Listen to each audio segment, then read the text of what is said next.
Olá, pessoal. Daremos hoje continuidade à nossa aula sobre os princípios processuais. Lembrando que os princípios, eles são valores. Pensem, né, que as normas jurídicas, elas são um gênero, né, que comporta espécies. Então, nós temos as regras e nós temos os princípios.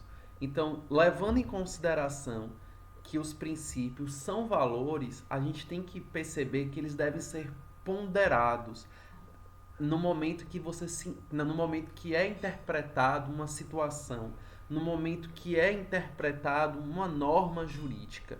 Lembrando que o direito processual, ele é um ramo do direito público. Os princípios processuais, eles são aplicados tanto aos processos judiciais como também aos processos que são extrajudiciais, aqueles que são realizados, né, no âmbito dos juízos arbitrais, né, no âmbito das mediações, no âmbito das conciliações, que ocorre dentro do Poder Judiciário, mas também fora do Poder Judiciário. Então, a aula de hoje nós daremos continuidade, né, ao estudo dos princípios processuais como um mecanismo que é indispensável para podermos acessar a justiça, como uma chave de acesso à justiça, sendo também, obviamente, indispensável para a materialização do Estado democrático de direito. Os princípios processuais, eles são legados civilizatórios da humanidade, sobretudo a partir da Revolução Liberal, a partir das revoluções liberais, a partir, né, da materialização do Estado moderno, século XVIII e XIX em diante. Então, dando continuidade aos princípios, hoje nós vamos falar, né, também do princípio da inércia e da demanda, que também é chamado do princípio dispositivo. É a necessidade da provocação do Poder Judiciário para que seja tomado qualquer tipo de decisão. Então, observe o que diz o artigo 2º do novo Código de Processo Civil. O processo começa por iniciativa da parte e se desenvolve por impulso oficial, salvo as exceções previstas na lei. Então, observem, né, que outro dispositivo que também trata deste princípio é o artigo 312, que diz: considera-se proposta a ação quando a petição inicial for protocolada. Todavia, a propositura da ação só produz efeitos quando o réu ele é citado, né, validamente citado. Então, observem, né, que o juiz ele deve manter-se inerte até que a parte instaure o processo, né? A jurisdição só atua quando é provocada, como eu falei bem no início do slide. A regra é que o juiz não tem nenhuma iniciativa probatória. Esta é a regra, mas existem exceções que o juiz ele pode, por conta própria, né, produzir provas, né? Ele pode tomar a iniciativa. Então a regra, né, é a inércia. Só que lembrando que eu falei lá no início da nossa aula, os princípios são valores. Eles não são simplesmente regras. Por isso que existem exceções, porque ele pode ser ponderado observando o caso concreto. Então vejamos aqui, né, quais são essas exceções que permitem que o juiz saia, né, desta inércia. Sair da inércia quando for uma questão de interesse público. Então, por exemplo, caberá ao juiz de ofício, ou seja, sem provocação, ou a requerimento da parte, determinar as provas necessárias ao julgamento do mérito. Então, vamos ver aqui, né, a necessidade, né, vejam que há necessidade de correlação entre o provimento e a demanda, ou seja, o juiz deve ficar restrito ao pedido, né? O juiz ele não pode transcender aquilo que não está especificado na petição inicial, nos pedidos, né, que é a última parte de uma petição. Você tem os fatos, né, que é a primeira parte de uma petição. Depois a fundamentação jurídica. Por fim, nós temos os pedidos. Então observem o que diz o artigo 141, né, que é uma decorrência do princípio da demanda, do princípio da inércia e do princípio da demanda. O juiz decidirá o mérito nos limites propostos pelas partes, sendo-lhe vedado conhecer de questões não suscitadas na petição, né? Porque a regra, né, que estabelece que o Código Civil estabelece, aliás, que o Código de Processo Civil é que o juiz ele não pode transcender, né, aos pedidos que estão estabelecidos na petição inicial. É vedado conhecer questões não suscitadas. Então observem aqui, né, que é importantíssimo este princípio, porque o juiz ele tem que estar restrito, ele tem que estar limitado aos pedidos da parte. Porque caso contrário, né, ele vai estar substituindo o papel do autor. Então o juiz ele é a terceira parte, né, ele é parte do processo, mas ele é uma parte que deve prezar pela imparcialidade. Caso contrário, isso coloca em xeque, né, a sua natureza, né, de julgador, né, que o juiz ele deve julgar aquilo que está no processo, aquilo que está pedido no processo, exigido no processo. As exceções é quando existe um interesse público, mas a exceção ela não pode ser uma regra. Tudo bem? Vamos aqui para o nosso próximo princípio, que é o princípio da economia processual, né? Então, o que é que diz esse princípio? Por ser o processo um instrumento, né, o processo ele não é um fim em si mesmo, espera-se uma proporcionalidade entre os meios e fins para poder haver um custo-benefício. Esse princípio ele visa o quê? Uma atuação eficaz do direito, mas com a menor utilização possível das atividades processuais. Então, para se ter uma eficácia, a gente não pode desperdiçar atos processuais, né? Por isso que o juiz, né, ele tem que e a juíza, ele tem que ficar atento, tem que ficar atento aos atos que são protelatórios, ou seja, petições que buscam apenas ou atos procedimentais exigidos que buscam apenas retardar o curso do processo. Então, deve-se levar em consideração, todos os princípios devem ser levados em consideração ao mesmo tempo.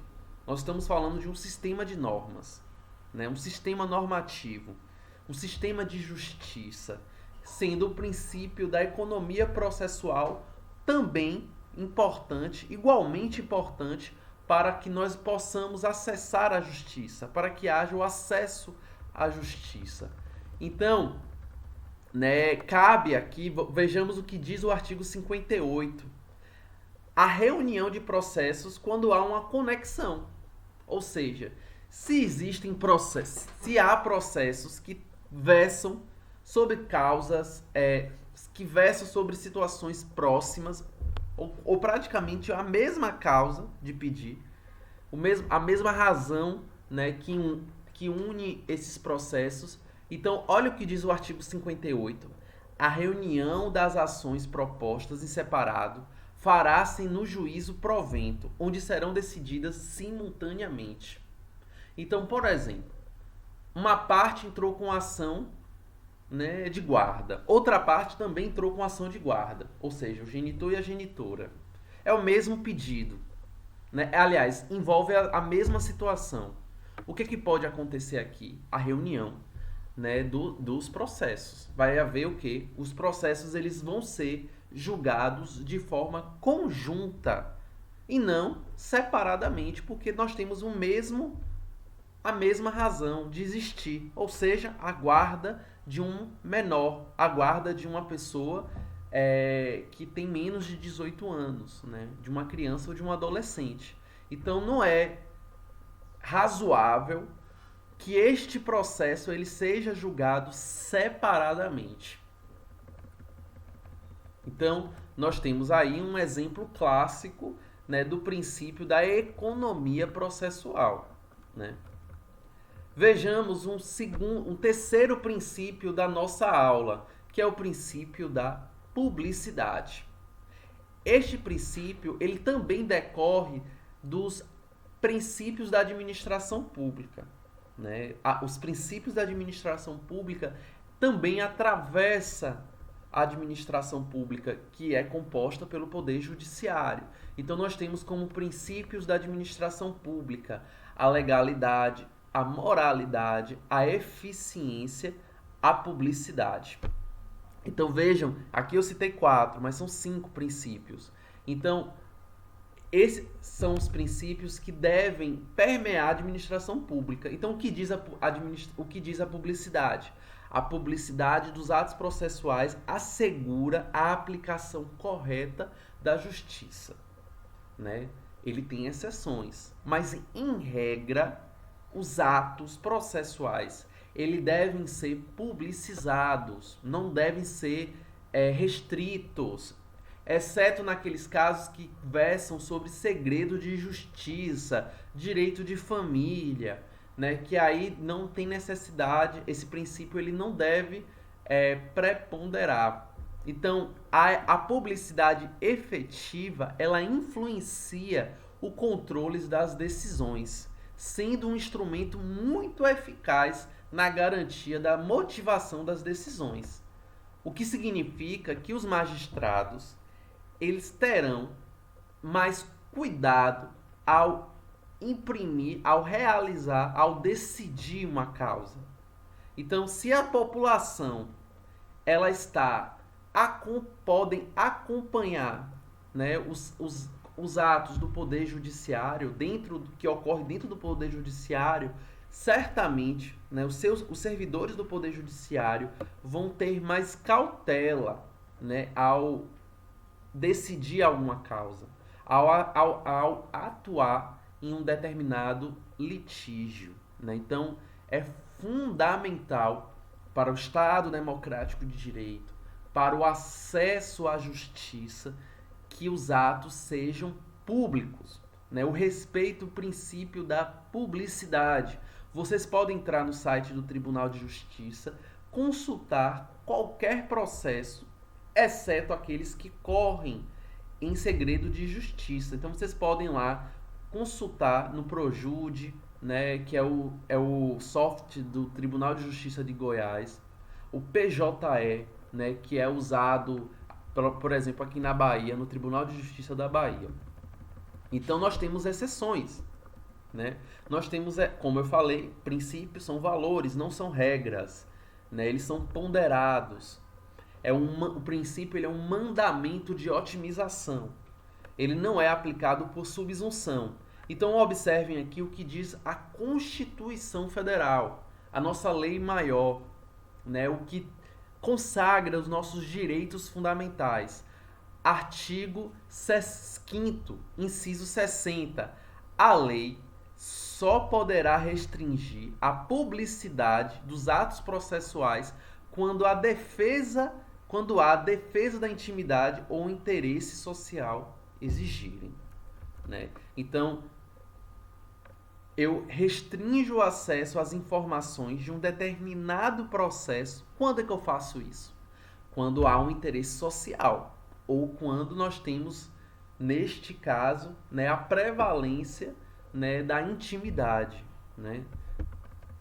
Então, observem outra exceção ao princípio da publicidade. Está lá previsto, né, no artigo 189 do Código de Processo Civil. Os atos são públicos. Esta é a regra. Todavia, tramitam em segredo de justiça os processos. Aqui eu estou apresentando a título de exemplificação. Não preciso vocês decorarem essas exceções agora. Eu só preciso que vocês entendam que a publicidade, né, não é uma regra, ela é um princípio. Então, inciso 1º do artigo 189. A exceção do princípio da publicidade quando há interesse público ou social. Segundo, quando versa sobre casamento, separação de corpos, divórcio, separação de união estável, filiação, alimentos, guardas de crianças e adolescentes. Né? É uma situação particular, né, que não deve, né, ser de interesse de outras pessoas. Né? Então aqui não está em jogo, né, a questão do acesso à justiça, mas sim a preservação dos interesses das partes em não serem expostas socialmente. Né? Vejamos aqui, né, outros exemplos, né, que está disposto no inciso 3º e no inciso 4º. Vou agora encerrar essa primeira parte da nossa aula e dar continuidade no próximo slide.